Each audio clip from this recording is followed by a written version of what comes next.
Welcome back, everybody, to Getting Past the Premium. We're excited for today's episode because we've got Eryka Morehead here with Collaborative Planning Group.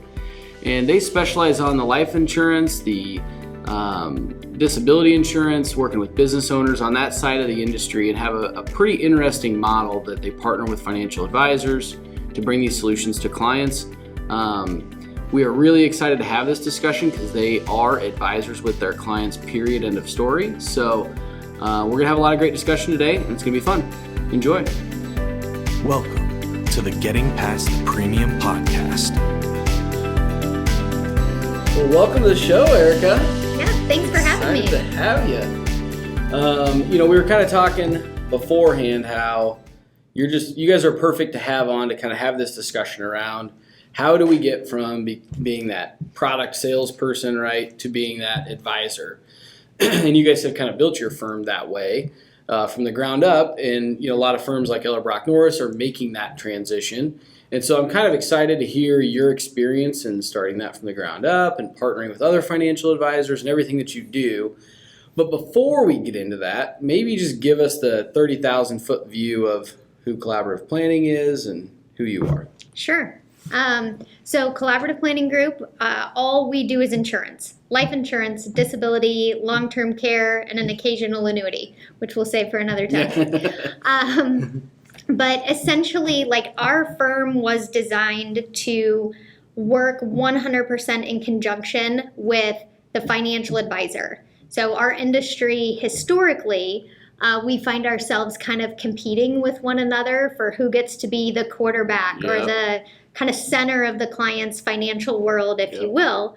And so we just recognize that with one person trying to run the client's entire world, it really encourages kind of generalists in our industry, and we were losing depth of knowledge in different parts of clients' plans. Yeah. And so absolutely it's important that the client has that quarterback, that person to kind of run point on their plan. And so our firm was kind of founded and designed to run alongside the quarterback of the plan and be there with the depth of knowledge to specialize and help assist when life, disability, long-term care, or annuities are needed in the context of that plan. Yeah, no, I think that's awesome. We talked to actually Dan Allison, who you know very well. Yeah. And he was on,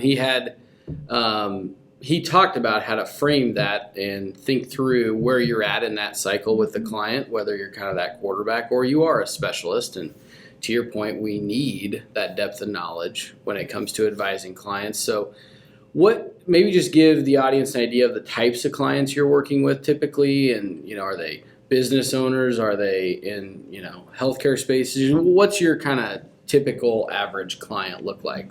Yes. Our average client, we don't have a typical client. That's kind of the beauty of our firm, is that one moment we might find ourselves working with a professional like a physician or attorney. The next minute we might find ourselves working with a business owner. The next moment we might be with an incredibly high net worth person where we're trying to help run alongside the attorneys and everybody on structuring what the plan and the trusts and the structure of their estate needs to look like. And the next minute, we might be sitting with a cattle rancher or a truck driver just trying to figure out how they're going to pay their bills if something were to happen and they can't go to work tomorrow. So I guess that's what makes it so fun, is it keeps us on our toes every day. Every case, every client is totally different. And would you say that is because you're partnering with financial advisors? Do you think that, you've got to kind of have that breadth of clientele? Yeah. And I think a lot of people get to the point in their practice where they like to have minimums, if you will, like we'll only work on these types of clients, or they have to have a minimum of this. Our passion is really on the protection side. And so helping that family, the young working family with a couple kids, just get that term life insurance. We know at the end of the day, that policy is going to be way more impactful in the event of a premature death than the $100 million estate we're helping, save some money on federal estate taxes. Totally. I think you're spot on with that. And passion is the right way to put it, probably. You got to have passion for what you're doing every day. But I almost forgot our cocktail of the day. Yes. We made our first mojitos today. I know. That was And, fun. Yeah, it was fun. We needed Rachel here. We did need Rachel. No one got cut. That's true. That's good. Positive. No work comp injuries. So there you go. But we are enjoying a nice mojito today. So Yes. refreshing. Very. Okay, so let's kind of start thinking about all those clients and where your expertise, that depth of knowledge goes. Let's start with the business owner, because I think a lot of the listeners work with a lot of business owners and they're having those conversations regularly. So let's kind of start there, because I know you guys have a unique and well-developed model in how you view the business owner in what you call the 3 different lenses, right? So do you maybe want to walk through that at a high level, just kind of how you guys think through that as a business owner sits in their business from the life, disability, and long-term care perspective?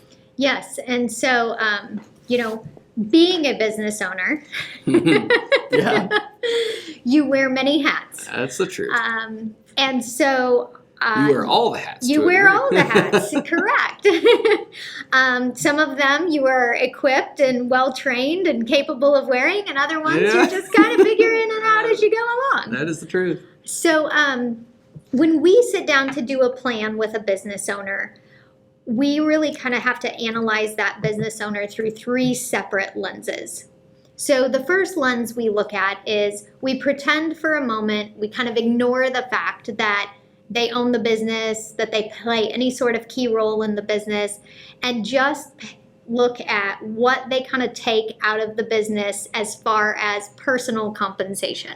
Okay. Now, if they worked for somebody else, likely they would get W-2 income, they would get a paycheck. Mm-hmm. But for business owners, sometimes that's a little bit murky, Oh, right? yeah. We've got W-2s, we maybe have K-1s, we actually take distributions or dividends.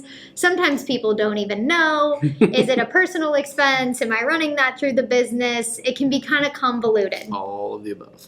Yes. So we try to kind of help sort through what is coming out of the business to the personal cash flow so that that family has funds to run their lifestyle. So for raising kids, paying for college, the mortgage, all of that fun stuff kind of comes through your personal cash flow.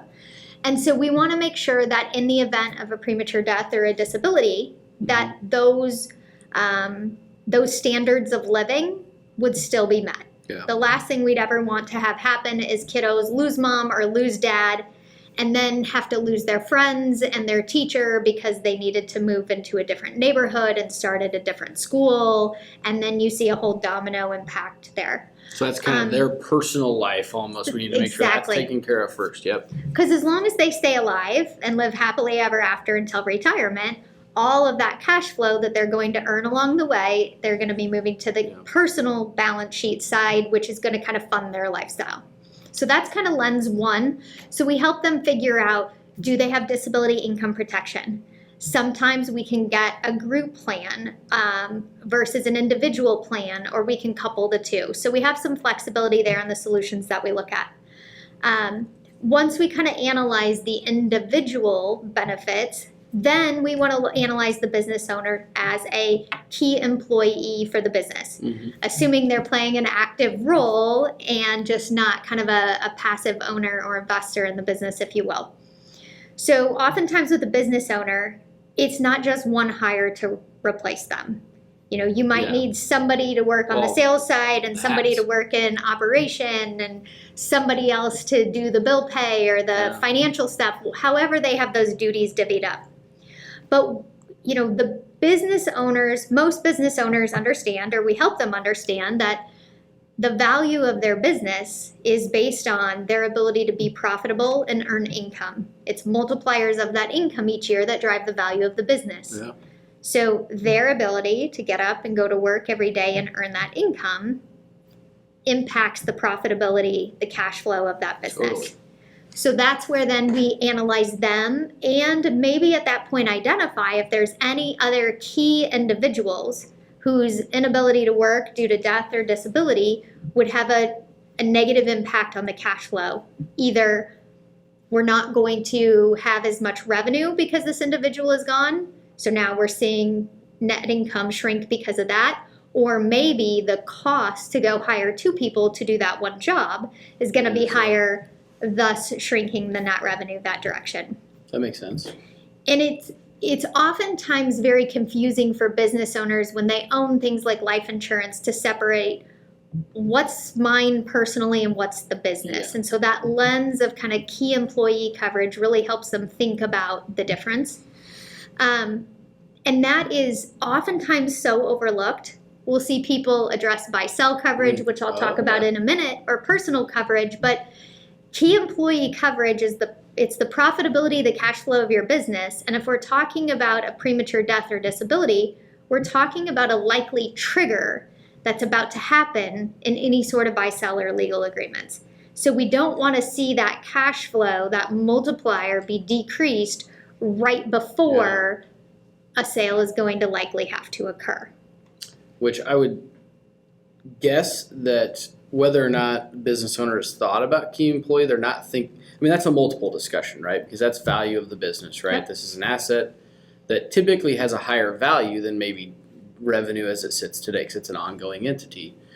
And that value needs to be considered, because to your point, you decrease cash to, hire these new people or whatever. It's not only just decreasing cash, it's decreasing the multiple of that exactly. cash. It's having a domino impact on their balance sheet. Because the reason most business owners, at least at the beginning, work very long hours for oftentimes less than market pay is because they're trying to build something. Now, don't get me wrong. Some people just don't want a boss. But other people are working because they want to actually build an asset on their balance sheet. And aside from that, just being a line item number on your balance sheet, the only way that ever truly becomes an asset is when that transaction occurs. Correct. And so that's where then the third lens, we want to analyze what is the value of the business, what's the ownership percentage between the partners, what does the buy-sell agreement look like, and then in the event of that premature death and disability, we want to see what the triggers inside those legal agreements are obligating the other partners to have to do. Because, for example, if one partner passes away prematurely and there is a signed buy-sell agreement in place that obligates the other partner to transact, his death just created a liability on the other partner's balance sheet. And so really making sure that business owners understand what that means for them and have the ability to figure out how would we actually fund this. Do we have the cash to fund it? Would we want to take a loan? Do we want to use life insurance? Again, it's a totally separate policy for a totally different purpose. It's not kind of a one policy serves all, if you will. Yeah. Well, and so it's a huge risk to the business and the business owner, obviously. But to the business, when you think about the key employee side that you mentioned, if we don't have that properly structured where we can get an influx of cash, at the end of the day, back to Dan Allison's episode, the business wouldn't have survived. Right. So that's an ultimate risk to the business. His family would have been left, with nothing. And his other business partner would have been in a really tough position, or I guess he would have been in that scenario. And so it really comes down to making sure that this risk is the business owner is properly identified the risk and then is advised on what are my options to solve that. So, but one thing you mentioned in there was the disability side, which I think I'll ask you maybe, how often is that overlooked in this discussion? More, yeah.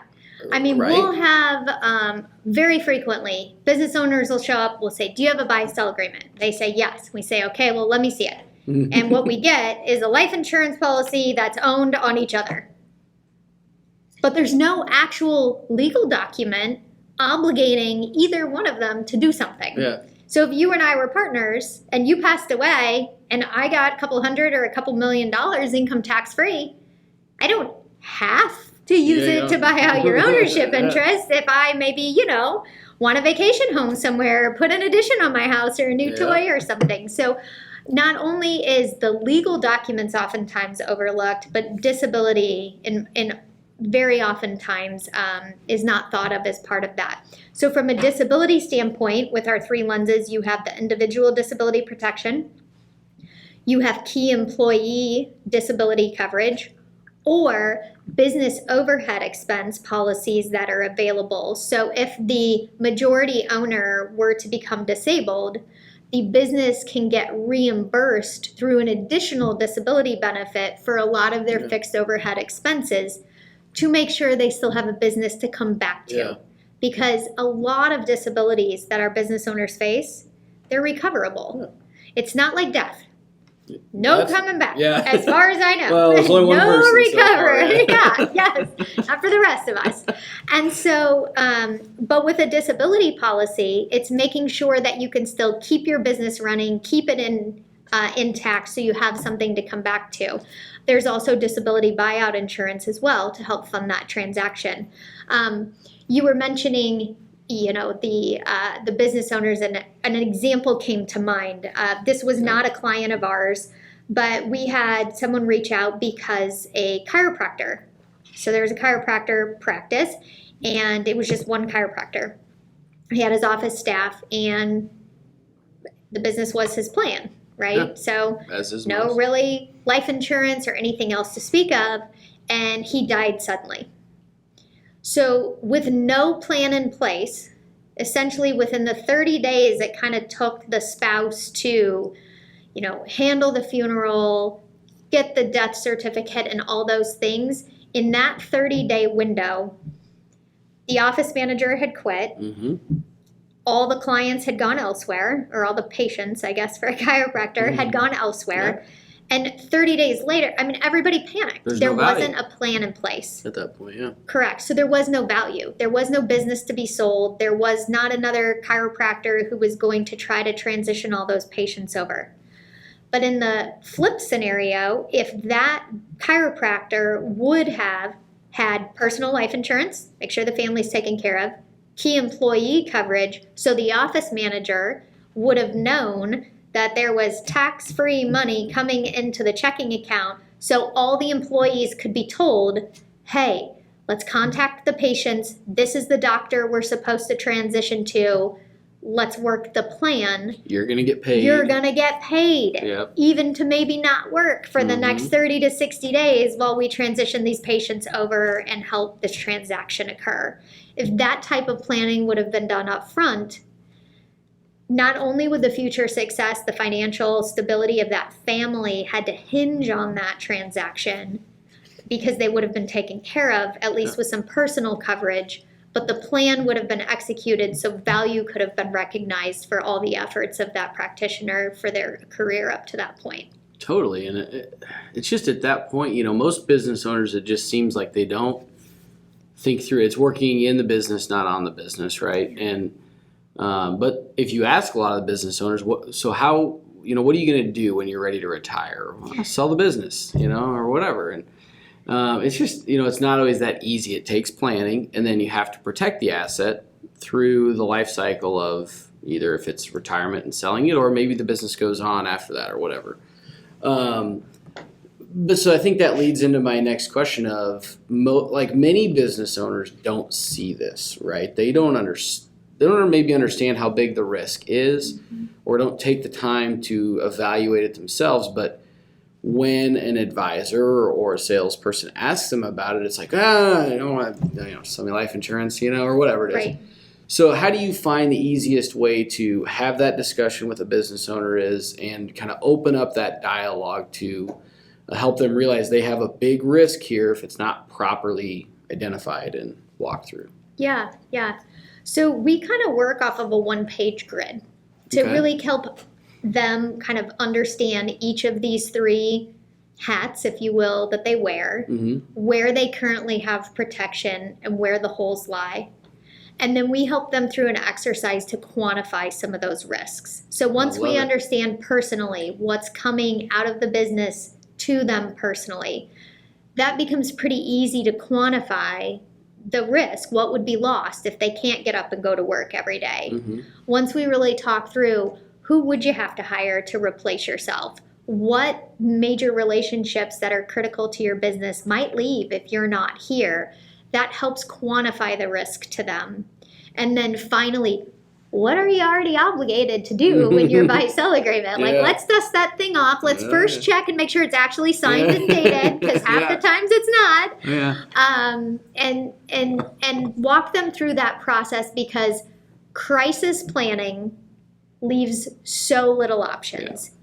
When we can walk people through and we joke with them about, today we're going to kill you off, disabled, we'll put you back together and send you on your merry way afterwards. But if we can have those tough questions, those tough conversations about really what would that look like, it becomes a little bit more real and a little bit easier to help understand where the risk actually lies. Yeah.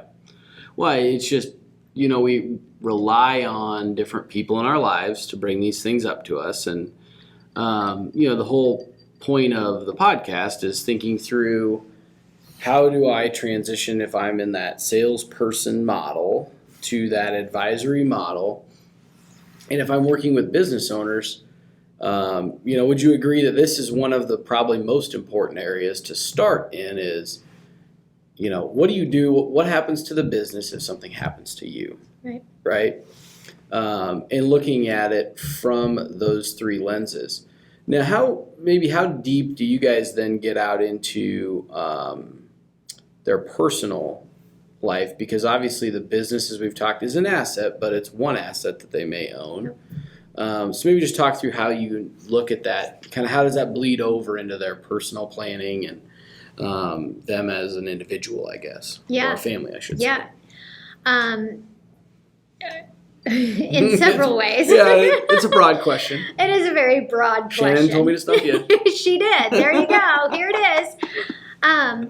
So when we're looking from the personal financial side, it's not just a cash flow question, because oftentimes you see scenarios, especially in small businesses, where both spouses are maybe working in the same business, or maybe one spouse isn't working at all because the other spouse works 14-hour days. So there's some additional financial complications associated with a death or disability of kind of the primary business owner, the one working the longest hours. But then you also have the complexity when you have both people working in the same business. I mean, it's one thing if you and your spouse each work for two separate companies, because you're kind of diversifying your odds there. As long as one of us stays employed, like we got some money coming in, but the success of that business, that family's kind of financial security completely relies on the success or the failure of that particular business.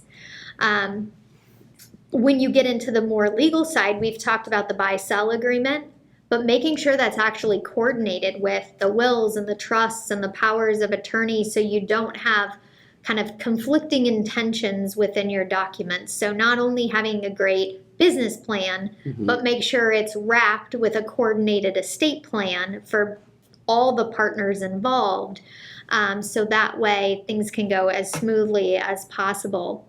Take an incapacitation of a business owner where they can't manage the money, they can't transact. It's one thing if it's just you personally can't transact and your spouse is going to pay the bills, but what are you going to do now with the business if that's the only person who's the signer, say, on the company bank account? So we could go a lot of different directions with this as far as the complications associated with it. Yeah. Well, and I don't know if you listened at all, but on our last podcast with Ryan and Andy, we talked about the 10 impact areas of risk, and some of the things that you're talking about are business continuity risks as well, right? Not necessarily do we solve that with a problem, but thinking through like the estate plan. And if you're incapacitated, just what are the next, you use the term dominoes that are going to fall that we need to think about, that sure we can get an influx of cash or we can, have the disability policy that's going to pay for certain things, but from a signer perspective or just what happens in all of these different scenarios so that we can make sure ultimately that the business will continue and it will continue successfully. You don't have the chiropractor example where employees all of a sudden freak out and they say, what do I do now? And they're looking for other jobs. And sometimes the insurance policies can work perfectly, but the business is still adversely effective or shuts down because the planning wasn't there around the insurance policy, right? I mean, I don't know if you have anything to add to that, just around what goes into that from your guys' perspective. But so I guess if you had to have one without the other, liquidity buys time. Yeah, true. Yep.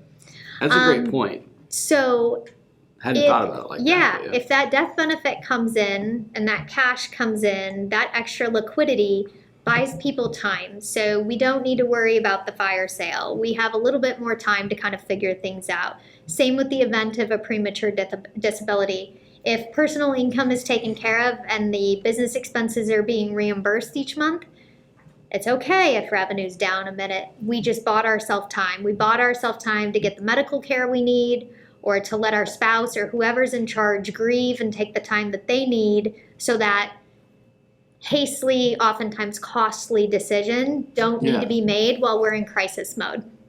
Oh, it's so true.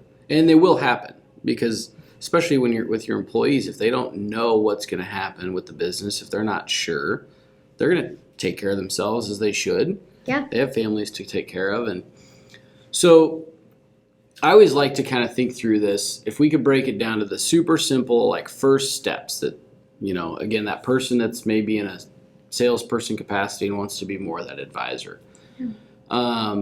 Thinking around that business owner perspective. I mean, what is some of the simplest things that, I could go out and do with my clients, questions I could ask, or whatever it is, to at least start to think through this particular area in their business? Yeah. I think it boils down to just one simple question that can really get people's mind going. And that question is, if you didn't show up tomorrow, for whatever reason, what would happen? And you'll get a response. Yeah, you'll get something. And then if you didn't show up again next week and next month, and very quickly you will get an idea of how far have they thought through this? Because some people might be able to tell you, oh yeah, no problem. Joe would take over, Kathy would do this, we would call this person, my wife already knows about this, and boom, boom, boom, it's all lined up. Yeah. Other people would be like, no clue. Yeah, well, haven't thought about it. Well, we can have Big Al fact check us, but how many businesses, I mean, just you're off the top of your head thought, and business owners you work with, you've engaged with, would be able to have the first part that you laid out there, Joe's going to take over this, that, we've got it all laid out, versus, I don't know. What's the percentage breakdown, do you think? If I had to guess off the cuff, I would say probably half of your business owners has at least could get you through like next week. It's probably more. I would have gone with 80-20. They've at least given some thought, because maybe they've taken a week vacation off and they kind of know what happens. Oh, yeah, that's probably true. Yeah. But I would say the other half don't have a clue. What I would say though is all the advisors that we've worked with that have said, okay, we need to take your client through this process because we're helping them look at their cash flow, understanding both the life insurance, the disability insurance, making sure that they have the proper legal documents, or helping facilitate that process with a business or estate planning attorney. We haven't yet been introduced to a business owner where there hasn't been something that was kind of missing from that plan. Yeah. And I think the important thing to remember too for folks watching is, and Dan talked about this too, you don't have to be the expert. But it's important that if you're going to be that advisor to your client, that you're helping them identify the need, and then find somebody like a collaborative, your firm, that can come in to facilitate that need. Be that expert, have the depth of knowledge, right?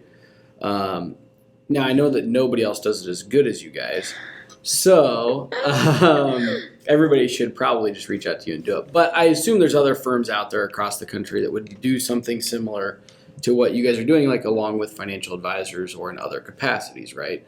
So again, you don't have to be the expert. I think it's about making sure that your client, at least somebody's asking them. And so all you got to do is, if that you ask that question and they say, yep, it's all lined up. Okay, awesome. They're taken care of. And you know that your client's not going to be in the fire sale situation or whatnot, right? Yep.